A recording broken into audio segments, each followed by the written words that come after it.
matam de ko ning chang matam tare haibani huji irang tholoi po kai no hai kanda highlight the issues of illegal Myanmar nationalists into Indian side, which cause apprehension among general public, as there is high signs of getting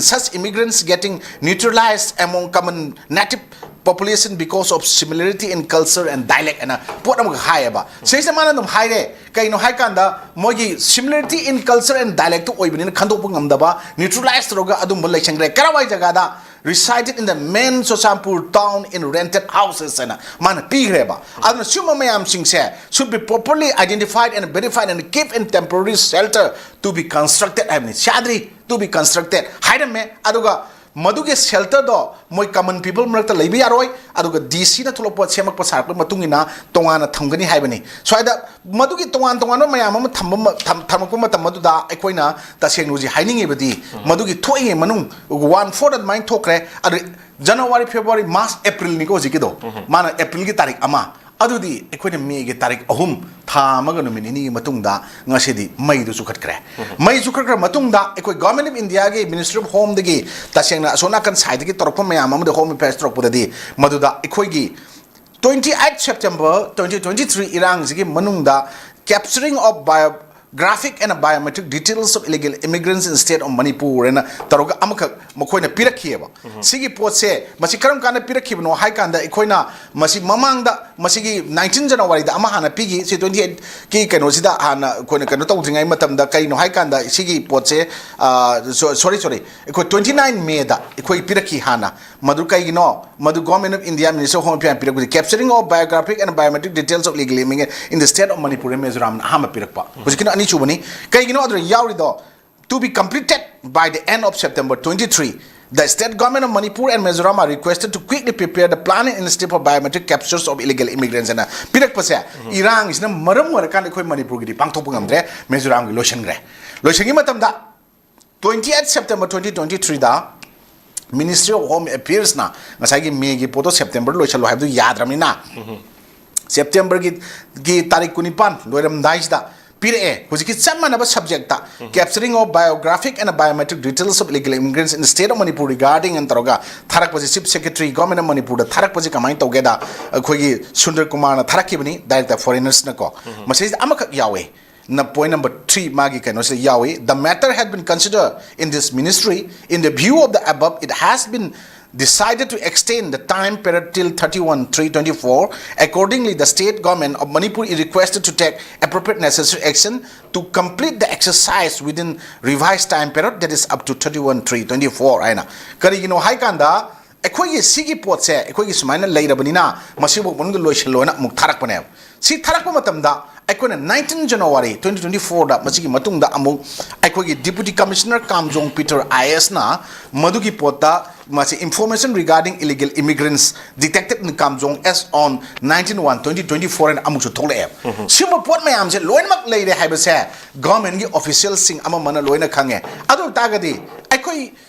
Chief Minister Yauna Amadi MLA Singh Kudakta resigned to Gadabaniana Committee 25th Suba, the Great June Uprising Unity Day Observation Committee, Nangasi Hari Isikarigino, Haikanda. I could base year 1951, 1961 Tokizeba. Aduda Madugi Loin Tokana, I observation opinion and Pizage. Since 1972, Manipur State of Pangamatung, then 2023 Baba, Majority Hum, Iran Toki Manung Pokta, 5 decades to the district Mari Mangazida, Marigum Badako, Hengalaiba Sang Chamting View, Kampupida. 1972 the 193 billion later 2023 the 713 billion later and matching hengalaji kano chaunga kun percentage yamude kano 269.43% kampupi de hengale huji irang thokoi masang ni ko ni pirise adugumba khwaidagi wangna 269.43% ju oiba aduga magi nupana keno UPF ki Tasheno Cookie Su Group Kisu, quite head or riba, Nimsa keep Jenasi Deputy CM happy Marum Carigino. Aruga Managuzik, Tashena, Car Manungi, could you can once and car Kamayana Pagit away? Go back the Kirina, go Kiran Yendrembam na, car Nung the Hay, a little bit one angle online, the one away, Nimsa keep Jenmatota, make a Marum Pang and Pagit of Yawe. Kariman, my Yawabra. Nasi Iran to Ibakari escalator market Mutapungam there. I don't see Pota 2020 Canada. 3 da ta seng any cookie tribe in setok selakiba amu reinsert torokiba 1956 lawtokira poto persisted like 1956 book lerami any Kuki tribe any Lusa type any Naga type leramba poto lawtokira insert 2005 ta ahamba government of Manipur kalaga ceasefire agreement Ministry of Home ga lona Kuki gi lalawusinga sign tonggi poto gi matungda 2008 ta tripartite agreement sign toro matungda nimsa kipjenje tasengna haragadi ai wakhalda national highway se Imphal Dimapur lambisi control tawno mai nupana Manipur gi adugumba lawmakers singi marakta thajalakpanena idi lawe hojik mogi di pandam phange maram di kaino da deputy CM babu phange ba koino uda adu tagadi yengu unnecessary growth ani chubda so sampur hojik khwari gi rang thoiba aduga ngasai gi khoi gi state sub committee gi cabinet committee na ngasai lepaw hawti masana ju thangiba kona di masu marai ani longba numilai gu mane lepaw hawki so maram di mokoi separate administration na ma dum yausan gre mar so sampur da 1972 da 339 villages lerambado 874 villages oraga 535 villages khwari wangu su sampur oire ko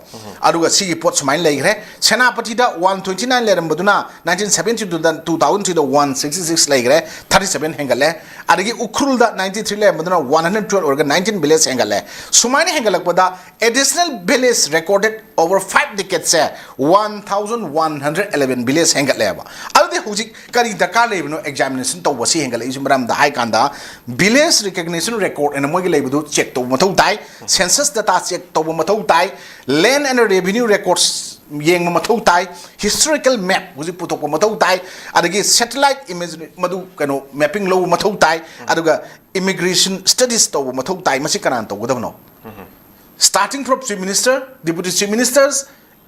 ministers including MLAs moi cabinet sing natraga moi ministerial council to bum thok tro adu toroktrabnina ngasi prajamia na sawin tro mokoi akhona ju ngarang nan resign to wena khoi demand to ho grai to on channel da adu buji kanogi 25th the great June uprising unity day observation committee na ngasi hai isi aduna ne khoi laweba aduna khoi swai da di khoi na haijabdni anganwadi worker for eligible or the kangu mayam na MLA minister ne yaw abnina khoi da sena vote me ada crocodile tears mapi mana tasan raga tholokpa sigi pot toroga na khoi tawdo ngai re aduga ta sena thabak to ngamdro kangu singse ta sena masi china maram warkan lewak si idang tholi aduna ta sena haragadi khoi ji nimchakip gen resign to nimchakip gen nupa phao adagi si to na hainer eba pot mayam singje achumbo wafam ni aduna sigi pot mayam singje aikhoina ta sengna masi line lobum thokte aduna ikhoi ta sengna ngarang makta da ikhoi ta sengna khetang di ta sengna central paramilitary forces ki ikhoi nungai jaba haigara UKNA gi founder chairman oiba thangomang khongsai gi magi khul oreba susan district ki henglep subdivision gi manung chanba ikhoi gi songkhong village da security person khuthongna bada ta sengna makhoi adum mioi khara soe ana ji khabar sing da yorok pa je sumba thabak sing jina ta sengna chap chana hogalagadi lokalagadi ikhoi mamang da 129% ikhoi jamburi phai haiba lepaw hawki ki report chairman report illegal member nationalist in Indian soil le hai watching sumna le report to makhoi ikhoi we are brothers and sisters coming from Myanmar are our bloodline ikhoi relation ni Mizoram hamba makhoi ju jikti moi illegal immigrants influx of the war hai den ko sumain to na ikhoi sisu ura ibsini adana sigi pot mayam je kupna section yeng mathau tai madu mayam yeng matam da rims ki layeng ba layeng da ba doctor na hai ba da ba makhoi ethics nga ungak tabi wafam laite adana sanga sing layeng bum nate makhoi da singna swai da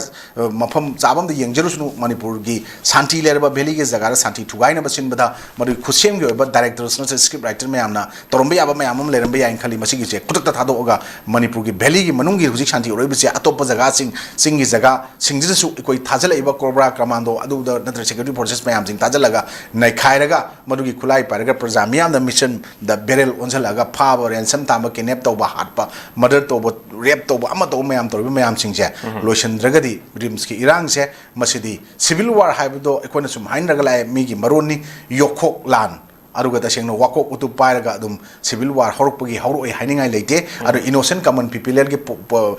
population ge people sing ge property natraga man sang sing natraga individual sing da security process na mathong monom khang dangarang rims ge dum producer sing ge gari phuba chaiba ta gas ka smoke bomb kudat lep da bodiana madmaina khudung chablo ngasi gi nei na ji khudung la thamjagi ꯅꯃꯁꯤꯒꯤ ꯃꯇꯥꯡꯗ ꯍꯥꯏꯕ ꯇꯥꯔꯦ ꯑꯩꯈꯣꯏ